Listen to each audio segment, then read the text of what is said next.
It's 2025, a new year and the best time to turn your great idea into a business. Shopify is how you're going to make it happen. Let me tell you how. Shopify makes it simple to create your brand, open for business, and get your first sale.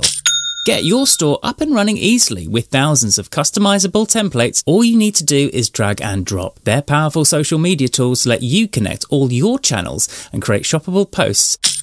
Established in 2025. Has a nice ring to it, doesn't it? Sign up for your $1 per month trial period at shopify.com/promo. All lowercase. Go to shopify.com/promo to start selling with Shopify today. Shopify.com/promo. The United States will once again consider itself a growing nation, one that increases our wealth, expands our territory, builds our cities, raises our expectations, and carries our flag into new and beautiful horizons. And we will pursue our manifest destiny into the stars, launching American astronauts to plant the stars and stripes on the planet Mars.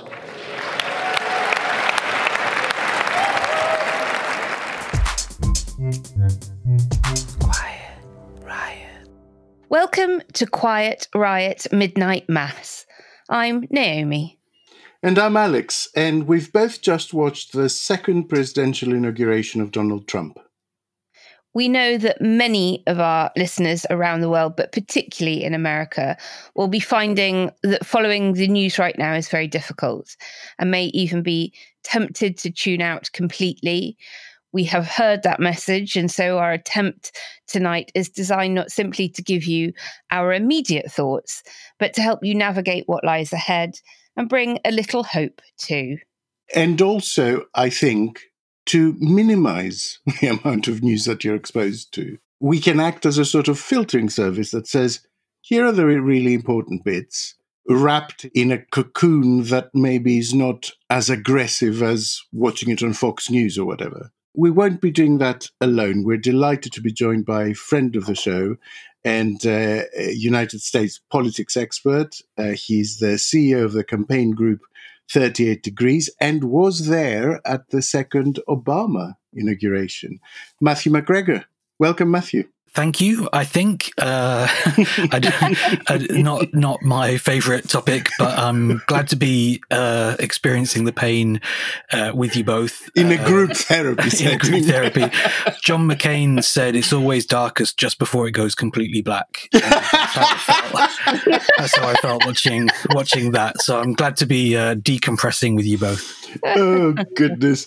Now, before we begin, listeners, if you want a safe space to discuss how all this is making you feel, remember that we have a Discord channel exclusively for our backers. Once you sign up to backers on ko-fi.com/Quiet Riot Pod, you will be sent a link to the channel where you will find many sympathetic ear to vent and plot with. And we also do have on Sunday our big editorial meeting. And so if you join now, you will get an invite to that and you get to participate in how we shape the content over the next few months, what guests we invite, what topics we discuss, and all of that. Just before we begin and get into the speech that we've just endured, I want to take a moment to pay tribute to Cecile Richards, who died today.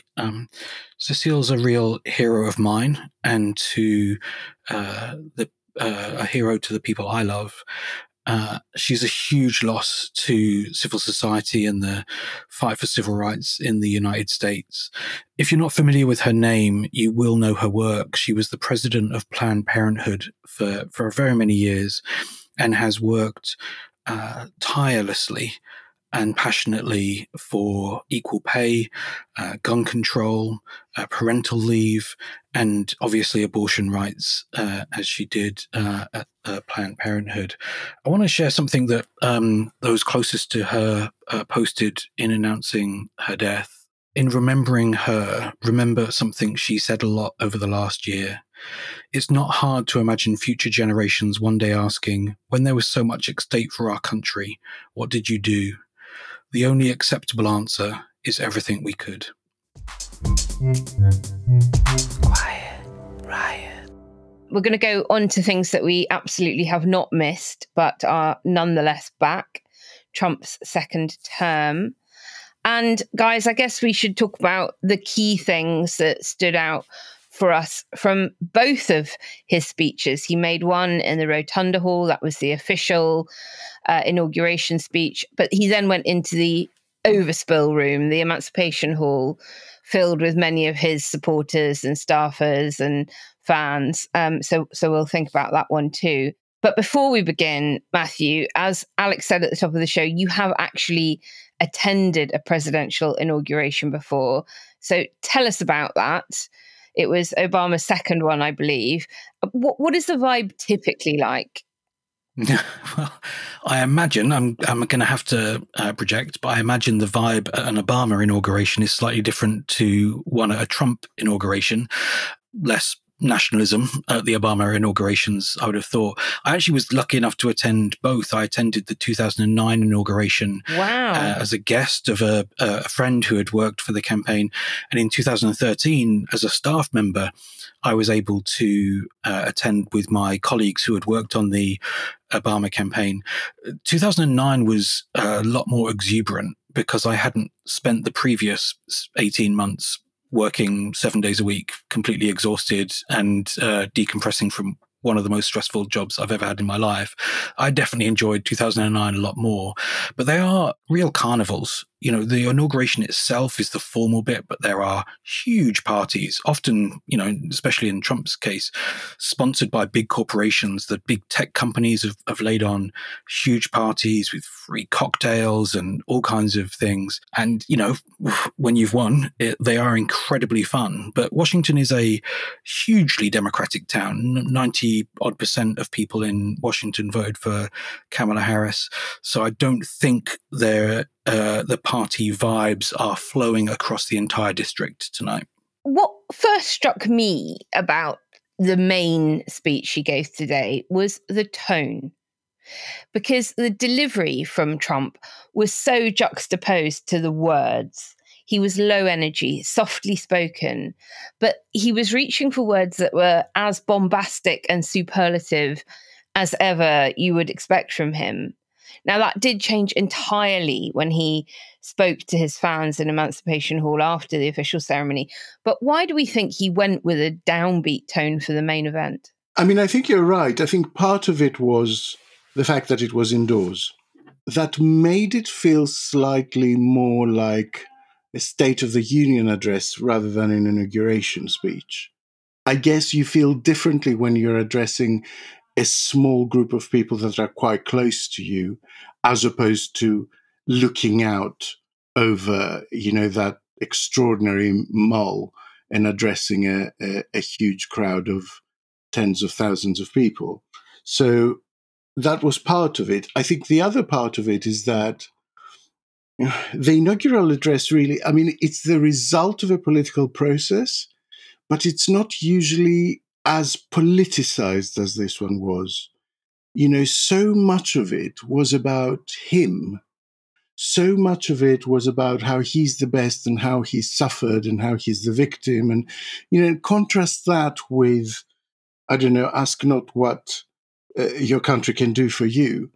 It was an extraordinarily self-centered inauguration speech, which is not what inauguration speeches are meant to be about, in my view. The thing for me is, with Trump, is you get coherent and low energy, or incoherent and high energy.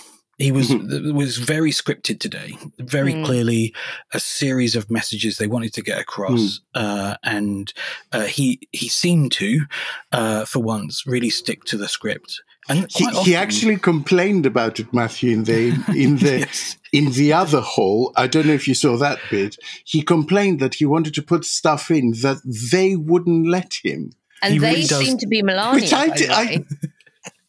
Musk and Melania, wasn't it? Yeah, he really doesn't respect the fourth wall. He just comes out and says this stuff. I know. he did stick to the script, and that is fairly consistently when he sticks to the script, he is low energy, and he generates his own energy from the incoherent. So in a way, I wasn't surprised. But I think the other thing that, you know, I don't want to sound like sour grapes. I obviously voted for his opponent, but the reality is Trump's age and his increasing verbal kind of diarrhea, his slurring of words is more pronounced than it was at the end of his first term. And I think that's been kind of hidden away by Biden's obvious issues. And it'll be interesting to see whether we see him deteriorate in office even further. I agree with both of you. And I love that point, Matthew. You're dead right. And I hadn't thought of it previously, that when he is rambling and shooting from the hip, he can muster the exuberance to deliver. And clearly when reading something somebody else has written for him in a smaller audience and a more hostile audience, because there were, many people who did not vote for him in the main hall, he couldn't quite be the orator that we've come to know and hate over the last decade. But I think what really stood out for me on the downbeatness was that once he was in the other room, the admission that, hey, here's the speech I really want to give. And I just don't think he wanted to say much of the stuff in the way he said it in the main event. He wanted to talk about January the 6th. He wanted to open up old wounds. He will never, ever let go of the injustice that he perceives happened to him back in 2020. And so I just think he was downbeat because he wasn't being allowed to talk about the stuff he really wanted to talk about. And he came alive later on when he wouldn't stop wanging on about all of the things that he really wanted to talk about. And that to me was interesting. And I'm going to come to it a bit later, actually, because I want to knit those two together to get to what I think he is really intending to do. I guess that is his MO as well, right? So it's not entirely coincidental, because what he's doing is he's giving effectively video material both to the people who are looking to sane wash him and cling on to the idea that, the office will somehow make him less of a nut, and also give material to his fans that want a bit of a wink, wink, nudge, nudge. I'm going to go after Nancy Pelosi. Yeah. And so he knows what he's doing, basically. From a showmanship point of view, he knows exactly what he's doing. In terms of content, I wanted to know what stood out for you both. I mean, we can pick a few moments each. We don't have to limit ourselves strictly. And that's other than Elon Musk doing a Nazi salute, which I'm sure every person listening will have seen by the morning. Really quite an extraordinary thing. I mean, when we had a WhatsApp group going during the speeches before this recording, and Naomi dropped in and said, Elon Musk just did a Nazi salute. And my reaction was the same as yours, I think, Matthew. It was to think, oh, he was just caught in a bad moment or whatever, but we'll make mischief out of this. And then I went and looked for the clip, and he's doing an actual Nazi salute. And then I saw another clip underneath that shows him turning around to another bit of the stadium and doing another one. So it wasn't coincidental at all. Do you want to say something about that? I mean, is it worth even saying something about that? Well, the internet's already gone mad for it. Whether it was a Nazi salute or a Mussolini salute or a Roman salute, it was a fascist salute of some description.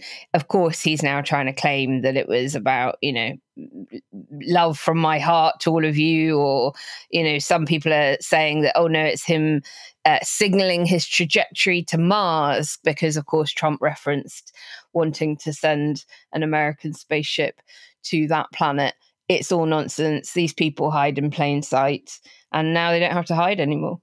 I mean, what struck me was this need to create crisis, which I find very particular to Trump and very peculiar.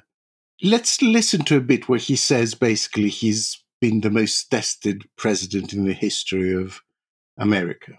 Over the past 8 years, I have been tested and challenged more than any president in our 250-year history. And I've learned a lot along the way. The journey to reclaim our republic has not been an easy one, that I can tell you. Those who wish to stop our cause have tried to take my freedom and indeed to take my life. Just a few months ago in a beautiful Pennsylvania field, an assassin's bullet ripped through my ear. But I felt then, and believe even more so now, that my life was saved for a reason. I was saved by God to make America great again.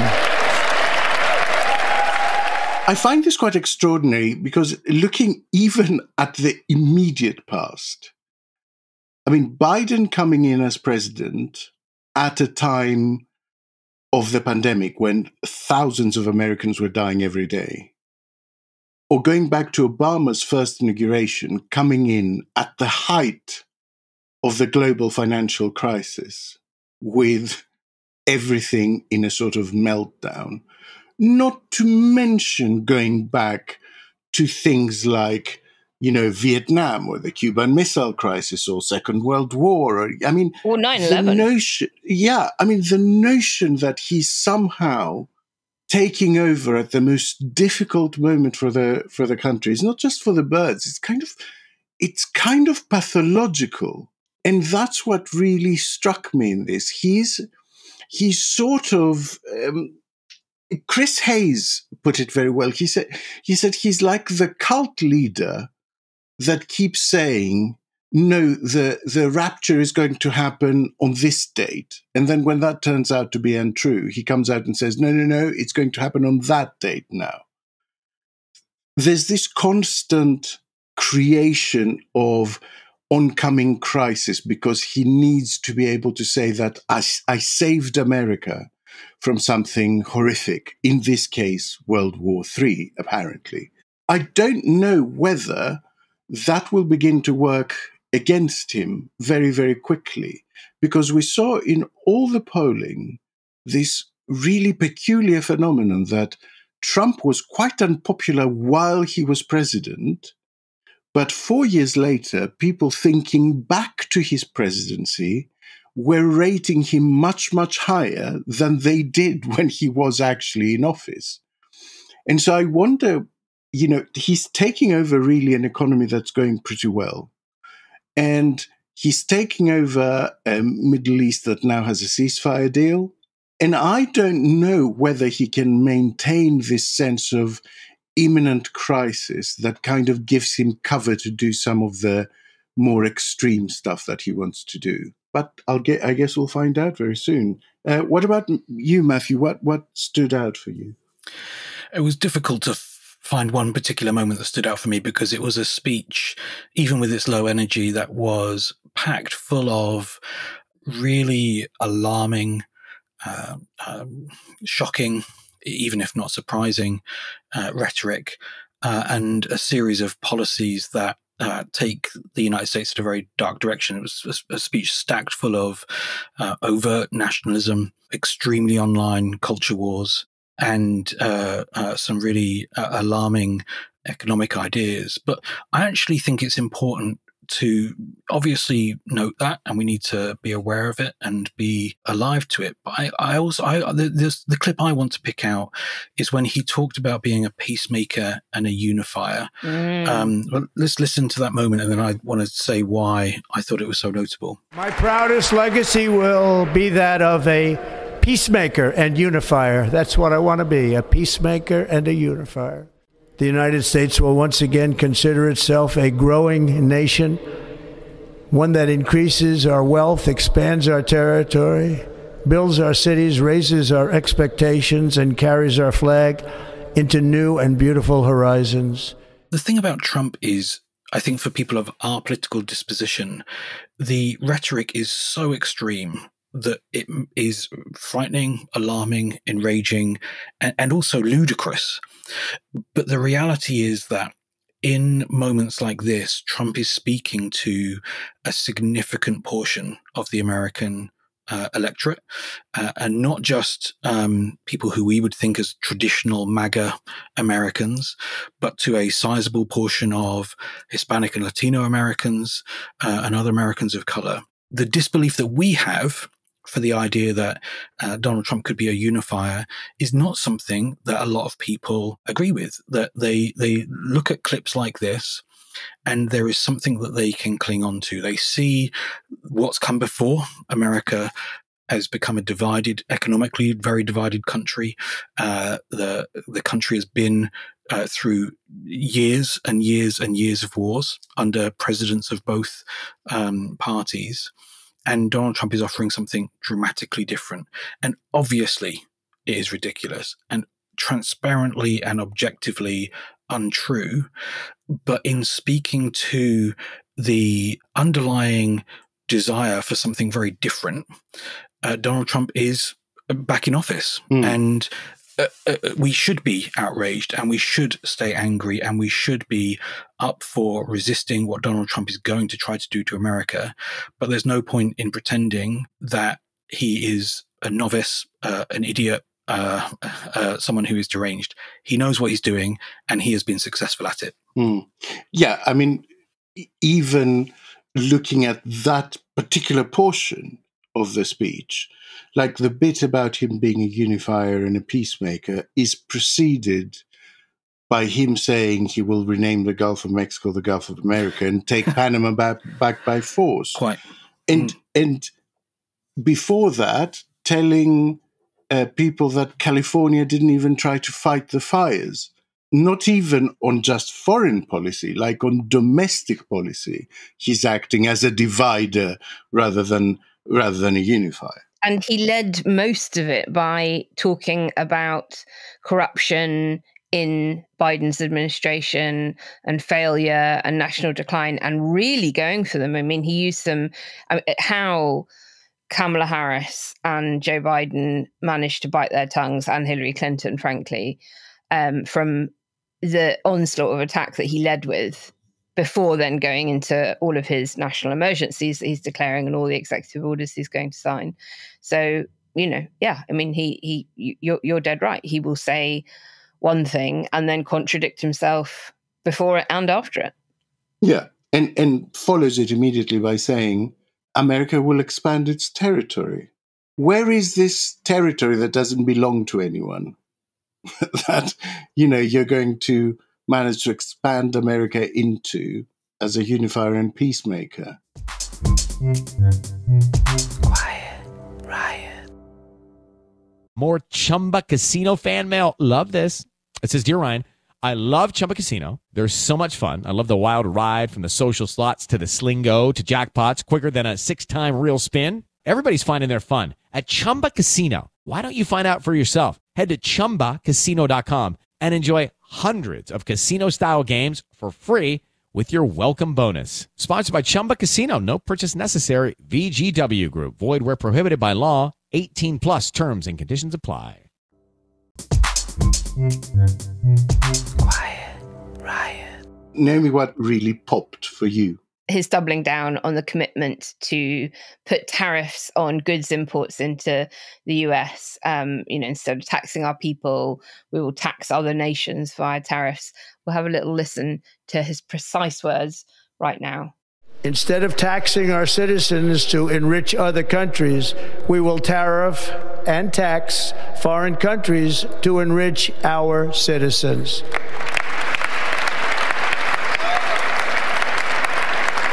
For this purpose, we are establishing the External Revenue Service to collect all tariffs, duties, and revenues. It will be massive amounts of money pouring into our treasury. If he follows through with this, it's going to hurt the US economy. Now, since the speech, there has been, I think, a statement that he's going to consult on it. So it's not a day one tariff imposition. He may well be kicking it into the long grass. The, market grey suits may have tapped him on the shoulder and said, Mr. President, please, please, please do not do this. It is all part of this strongman, protectionist, isolationist, deeply xenophobic, nationalist agenda. And whether he does it or not, let's see. But if he does it, it's going to hurt them, as is the deportations and other things that he's talked about, and the emergency on our southern border. We've seen, food company after agri-food company over the last couple of months say, if he follows through and deports illegal immigrants, my factory no longer operates tomorrow. And that is a food security threat for the entire country. So I think the reality bumping up against the ideology is going to happen quite quickly. We may see a lot of words and very little action on some of this when he realizes the impact it will have. In his second speech, which happened in the Spillover Hall in Emancipation Hall, he said, and it was hard to bloody follow him because when he's unscripted, he goes off on so many tangents, following the thread is difficult. But he seemed to say, I know that inflation and the cost of living was the number one issue for voters, but they're wrong. The real issue is illegal aliens, foreigners that shouldn't be coming into our country, getting into our country, referencing the fact that many of them were prisoners and in mental health care before they arrived over the border into America, and that he's going to send them all home. And that's what you really need to be worried about. And I wonder if that's because he doesn't expect to be able to get on top of inflation as quickly as many of the people who voted for Trump, often for the first time, see above the Latino vote and others. And so he's using the foil of immigration and illegal immigration, as he puts it, to pre-excuse why that is not going to work. He is not actually going to make anybody richer, because this is a guy that is only going to help the billionaires and the millionaires, his mates. And we know that.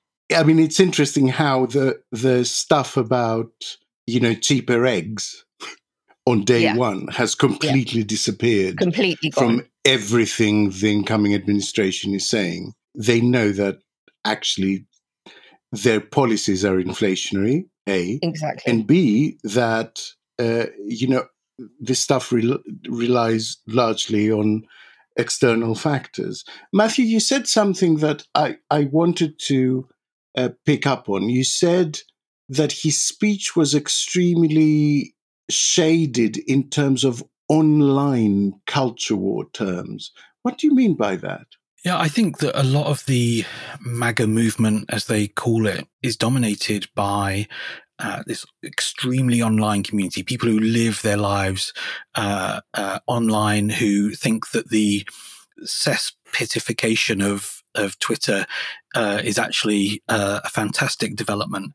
And that is a place where culture wars are incredibly popular. And I think that, for an inauguration speech, one of the key moments in a presidency to include a line about restoring the back pay of soldiers kicked out of the army for not agreeing to have the COVID vaccine is an extraordinarily niche thing to have there. These speeches are intended to speak to the entire country, to bring people together, to speak to the aspirations of America and how it sees itself in its own history and in the world. And here he is dedicating a line of his speech to an issue that I think a huge number of Americans, everyday Americans, would have thought, what the hell is he talking about? But for the online far right, it was tremendously popular, almost up there with pardoning some of the January 6th coup prisoners. There is going to be significantly more culture war work going on as an appeal to their own activists. And actually, I think that a lot of, I say this with a small c, conservative, reform type people in this country take a lot of inspiration from his culture wars work in a way that I think is a really big mistake for them. It will be very damaging to the UK, but I don't think it will be helpful to the right in this country electorally. This is a very, very different country to the United States. And I think it lacks a really significant element, Matthew, because the other thing that struck me overall today that is not unique to Trump's inauguration, but it strikes me about these big events in America, is how non-secular they are. Yep. I mean, the benedictions and evangelical preachings that preceded and followed his speech and his swearing in they're really quite extraordinary thing for most European countries. And that is a really key element of that kind of far-right populism, which is just not present. It's like, it seems to me that kind of far-right politics is it's like it's missing a leg over here, and it makes it really lopsided and unstable because it's missing that vital religion leg on which it can stabilize itself. That struck me too. For a country that officially has the separation of church and state, unlike the UK, I was quite surprised by the prayers beforehand, the prayers afterwards, the very many references in a lot of the speeches to God. I did notice that neither Trump nor Baron Trump closed their eyes during the prayers. Everybody else did and were praying quite solemnly. Those two didn't. Their eyes were darting around all over the place, and one did have to wonder whether they had faith of any real conviction or not. Against the backdrop of all of the research that we know that America is becoming a less religious society, humanism and agnosticism is on the increase in a very, very rapid way in America. So yeah, that the pomp and ceremony of it felt more British in some regards in terms of how we do, official state things than I had perhaps quite appreciated would happen there. And both of you, look, we can't not talk about the fact that he managed to wedge in wanting to put stars and stripes on planet Mars. Was that purely for Elon Musk? I hope so. I hope he's going to be on the bloody rocket. If there's one thing that Donald Trump could do to appeal to people of all political spectrums, it would be to put Elon Musk on the planet Mars and give us all a bit of a breather. That would be the one thing to bring us all together. While he does, the Arnold Schwarzenegger thing when there's no oxygen, where his eyes bulge out.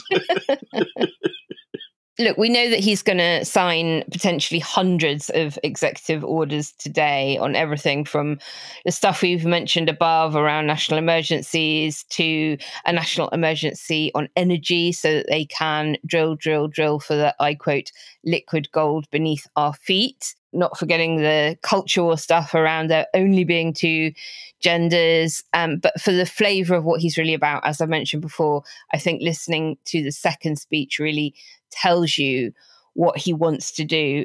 He arrived to chants of USA, USA, as he took to that second stage in front of his adoring fans. And clearly, those fans were annoyed that they hadn't been allowed in the main hall. Remember, listeners, there was a change of venue at the last minute because of the very cold weather on the East Coast at the moment. JD Vance and Trump both kind of apologized in a non-apology way to that room.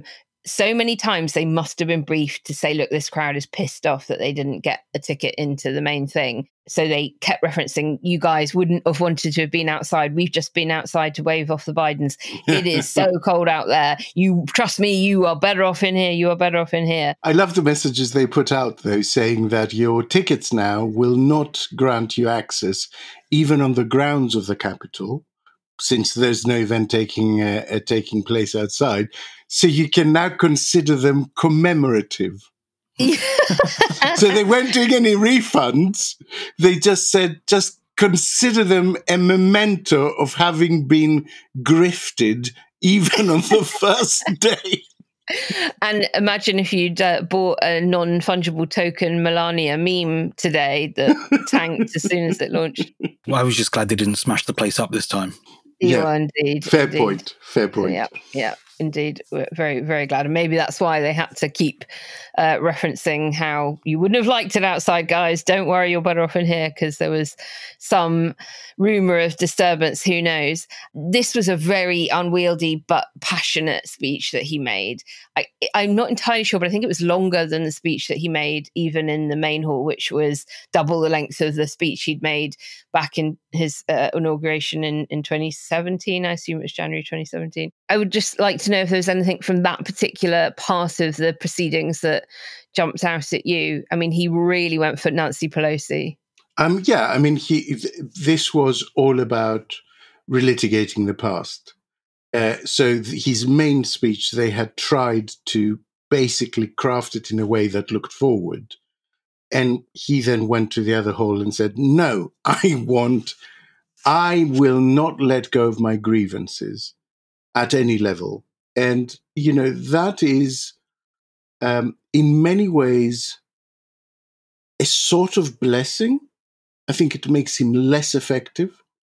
I think someone more single-mindedly focused on wanting to implement a particular program of government would be more effective than someone whose priority appears to be settling scores. That can be a really damaging thing, but actually it's a less effective thing and less long-lasting thing in terms of policy. I was lucky enough only to see clips from that second speech rather than to watch the whole thing. Oh, yeah, verbatim. you were lucky. That is lucky. I think I got the gist. I mean, the reality is that we know who this guy is. There's nothing hidden about this guy. He has been as deranged and as narcissistic and as arrogant and as fueled by his own sense of self for decades, and we see new ways in which that manifests itself all of the time. And so, you constantly, I remember this from the first term, you would constantly get people saying, well, he's been a bit off script over the weekend, but this week's infrastructure week. And it became a meme in DC. This week is infrastructure week, where we're going to focus in on policy and the plan and the spending and the, what we're going to, and, 13 minutes into Monday morning, and he was tweeting something wacky about some celebrity that had annoyed him. I think we're going to have that all over again. This time it is fueled by additional and new ways in which he's aggrieved. He's a convicted criminal. He's been found criminally responsible for raping somebody. He has been held to account in a way that makes people like him respond in angrier and angrier ways. And now he's got power back to do something with that. It's a frightening time. Yes, look, I agree. I'm just saying that, someone more focused can be frightening in a much more long-lasting and strategic way, if that makes sense.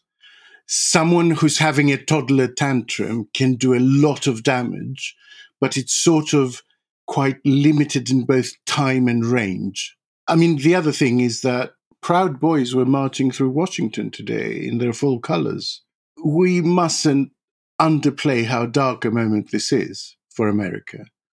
It is a dark moment, but you need a level of detachment to sort of survive the next 4 years, because it's going to be a relentless storm of bullshit every morning. And in order to pick the wheat from the chaff, you need a level of detachment to decide whether this is a thing that's actually happening or a brain fart. The really worrying aspect for me, the thing that is definitely happening, is that there has been a transfer of power. I don't mean from the left to the right or from the center to the right. I mean a transfer of power from people to oligarchs. What you saw on that stage with people who are the pick for Secretary of Defense than Hegseth, sitting 2 rows behind Elon Musk and Jeff Bezos and Mark Zuckerberg, what you saw there was a transfer of power in a very real way from kind of useless junior secretaries of state to the people who are holding really power at the moment, which are the sort of rich white guys running the biggest companies. We are entering a period of plutocracy.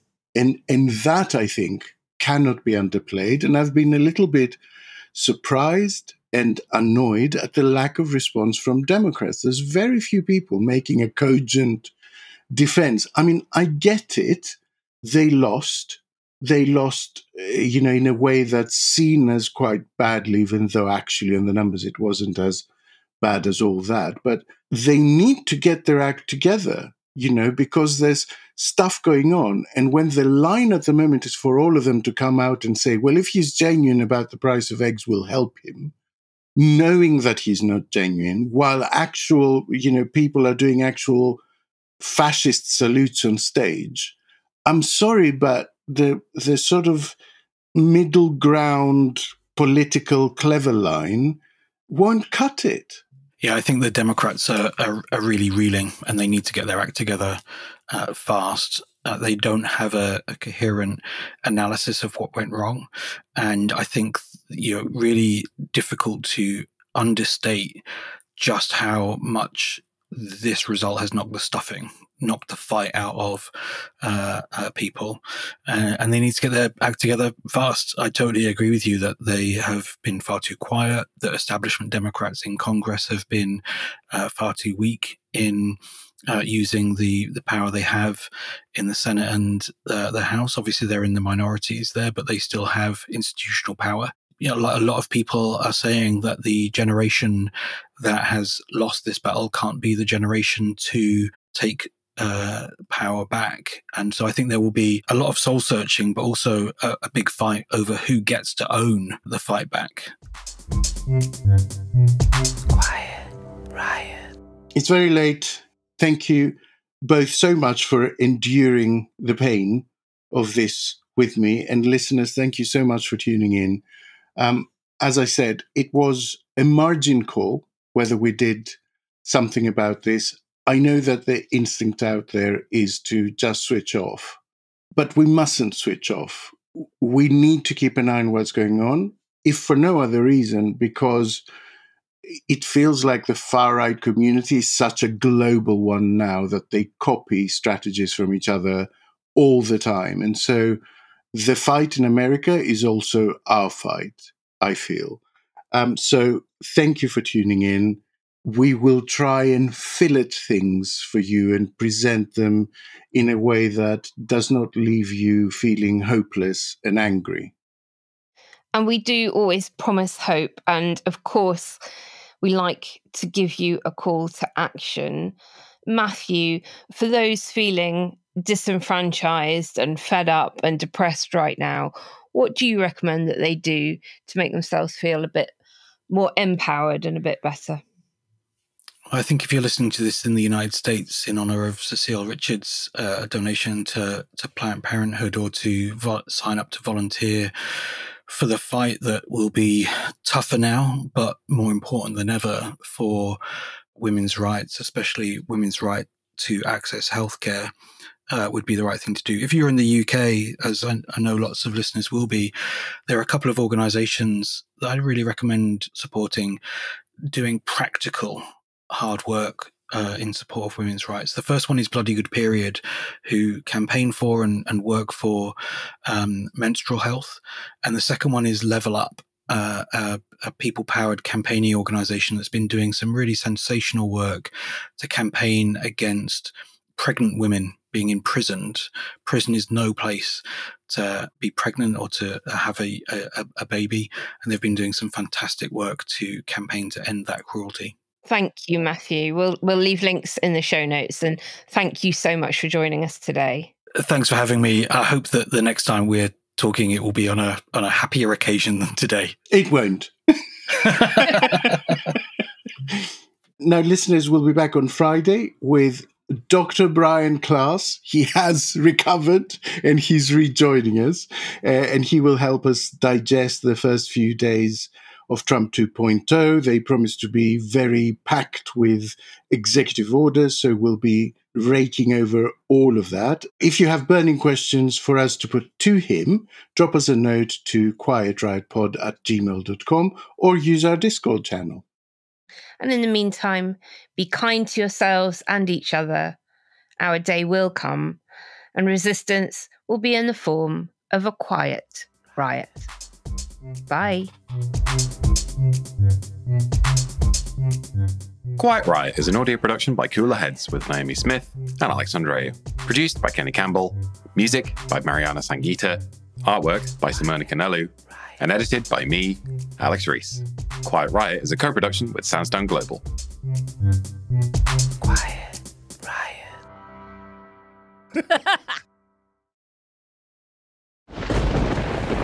What you're hearing is Hardie Fiber Cement Siding living up to its reputation as the siding that helps resist weather damage, no matter what Mother Nature throws its way.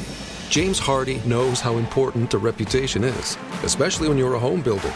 That's why Hardie products withstand the elements better than wood-based siding, with styles to match their strength. Because when home builders work with us, we deliver our best so they can look their best.